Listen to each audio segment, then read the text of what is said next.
আপনি কি কখনো ডার্ক ওয়েব নামটা শুনেছেন? অনেকে বলে ডার্ক ওয়েব হলো ইন্টারনেটের সবচেয়ে ভয়ঙ্কর জায়গা, যেখানে মানুষ নিজের পরিচয় লুকিয়ে অনেক খারাপ কাজ করে। আজকের ভিডিওতে আমি আপনাদের একদম সহজ ভাষায় বুঝিয়ে বলবো ডার্ক ওয়েব আসলে কি, এখানে কি হয়, আর কেন এটা বিপজ্জনক। ভিডিওটা শেষ পর্যন্ত দেখুন, কারণ শেষে আমি বলবো ডার্ক ওয়েব থেকে নিজেকে কিভাবে নিরাপদ রাখবেন। চলুন শুরু করি। পার্ট 1, ডার্ক ওয়েব আসলে কি। আমরা প্রতিদিন যে ইন্টারনেট ব্যবহার করি, যেমন ফেসবুক, ইউটিউব, গুগল, এগুলোকে বলা হয় সারফেস ওয়েব, মানে যেটি সবার সামনে উন্মুক্ত। কিন্তু ইন্টারনেটের একটা বড় অংশ আছে যেটা আমরা সাধারণভাবে দেখতে পাই না, যেমন আপনার জিমেল ইনবক্স, আপনার ব্যাংক অ্যাকাউন্ট, আপনার মেসেঞ্জার চ্যাট, এগুলোকে বলা হয় ডিপ ওয়েব। এটা খারাপ না, এটা স্বাভাবিক।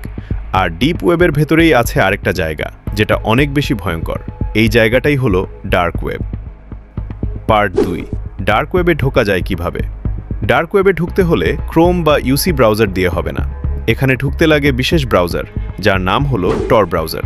এই টর ব্রাউজার এমনভাবে কাজ করে যাতে আপনার লোকেশন বা পরিচয় সহজে ধরা না পড়ে। এই কারণেই অনেক অপরাধী ডার্ক ওয়েব ব্যবহার করে। পার্ট 3, ডার্ক ওয়েবে কি হয়। ডার্ক ওয়েবের ভিতরে অনেক ওয়েবসাইট আছে, কিন্তু সেগুলো সাধারণ ওয়েবসাইটের মতো না। এখানে অনেক জায়গায় পাওয়া যায় চুরি করা ফেসবুক আইডি, জিমেল পাসওয়ার্ড, মানুষের ব্যক্তিগত তথ্য, ব্যাংক কার্ডের ডেটা, হ্যাকিং সার্ভিস, মানে আপনি টাকা দিলে কেউ অন্যের আইডি হ্যাক করে দিতে পারে।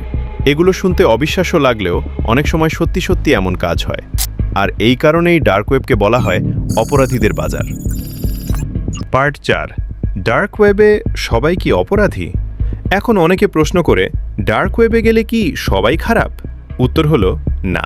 কিছু মানুষ আছে যারা নিরাপত্তার জন্য বা নিজের পরিচয় লুকানোর জন্য টর ব্যবহার করে, যেমন সাংবাদিক বা এমন কিছু মানুষ যারা ভয় পায় তাদের কথা প্রকাশ করলে বিপদ হতে পারে।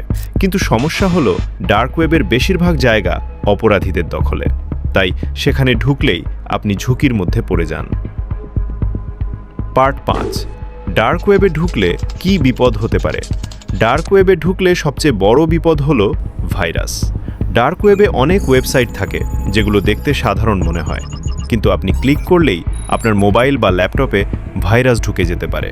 তারপর আপনার ফেসবুক হ্যাক হতে পারে, আপনার জিমেল হ্যাক হতে পারে, আপনার ছবি ভিডিও চুরি হতে পারে, আপনার মোবাইলের ক্যামেরা পর্যন্ত অন হতে পারে, আর আপনি বুঝতেও পারবেন না আপনি কখন বিপদে পড়েছেন।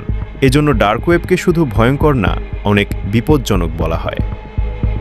পার্ট 6, ডার্ক ওয়েব কি শুধু গুজব? ডার্ক ওয়েব নিয়ে অনেক কথা আছে, অনেক গল্প আছে। সব গল্প সত্য না, কিন্তু সত্য হলো ডার্ক ওয়েবের ভিতরে অনেক ইল্লিগাল কাজ হয়, অনেক খারাপ মানুষ সেখানে থাকে। তাই আপনি যদি শুধু কৌতূহল থেকে যান, আপনার ক্ষতি হওয়ার সম্ভাবনা অনেক বেশি। পার্ট 7, আপনি কিভাবে নিরাপদ থাকবেন। এখন সবচেয়ে গুরুত্বপূর্ণ কথা বলি। আপনি যদি নিরাপদ থাকতে চান তাহলে এই কাজগুলো করবেন। 1, অচেনা লিঙ্কে ক্লিক করবেন না। 2, সন্দেহজনক ফাইল ডাউনলোড করবেন না। 3, ফোনে অযথা অ্যাপ ইনস্টল করবেন না। 4, সবসময় শক্তিশালী পাসওয়ার্ড ব্যবহার করবেন। 5, জিমেল এবং ফেসবুকে 2 স্টেপ ভেরিফিকেশন চালু রাখবেন। 6, অচেনা ওয়াইফাই ব্যবহার করবেন না। আর সবচেয়ে বড় কথা, কৌতূহল থেকে ডার্ক ওয়েবে ঢোকা ঠিক না, কারণ আপনার একটুখানি ভুল আপনার বড় ক্ষতি করে দিতে পারে। তো বন্ধুরা, আজকের ভিডিওতে আমরা সহজভাবে জানলাম ডার্ক ওয়েব কি, এখানে কি হয় এবং কেন এটা বিপজ্জনক। আপনি কি আগে ডার্ক ওয়েবের নাম শুনেছিলেন? কমেন্টে লিখে জানান। আর যদি চান ডার্ক ওয়েবের সবচেয়ে ভয়ঙ্কর সত্য ঘটনা নিয়ে ভিডিও, তাহলে ভিডিওতে লাইক দিন। ভিডিও ভালো লাগলে সাবস্ক্রাইব করুন। ধন্যবাদ সবাইকে। দেখা হচ্ছে পরবর্তী এপিসোডে। আল্লাহ হাফেজ।